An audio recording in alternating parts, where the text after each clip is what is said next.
এক, নামাজ পড়া নিষেধ। 2, তওয়াফ করা নিষেধ।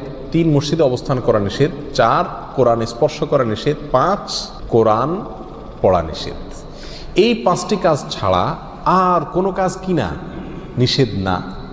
অতএব সহবাসের পরে কোনো মেয়ে, কোনো মহিলা তিনি যদি গোসল না করে, ফরজ গোসল না করে তিনি যদি কি করেন, গৃহস্থলীর কাজকাম করেন, রান্না বাড়া করেন, অন্য কাজকাম করেন, বাচ্চাকে দুধ খাওয়ান, এগুলো এই 5টি নিষিদ্ধ কাজের আওতায় যেহেতু নাই, অতএব সেটা জায়েজ আছে।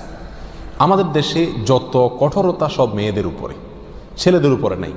ছেলে গোসল ফরজ হয়েছে, 2-4 ঘন্টা শুয়ে রয়েছে বা এমনকি হাঁটাহাঁটি করছে, তাকে তেমন কেউ কিছু বলে না। সমস্ত চাপগুলা মেয়েদের উপরে। আর এই ফতোয়াগুলা মেয়েদের উপরে, ফতোয়াগুলা দেয়ও বেশিরভাগ মেয়েরাই। কথার কথা, ননদ আছে, শাশুড়ি আছে বা অন্য কেউ আছে বা জাল আছে, তো তারা খোঁচাইতে শুরু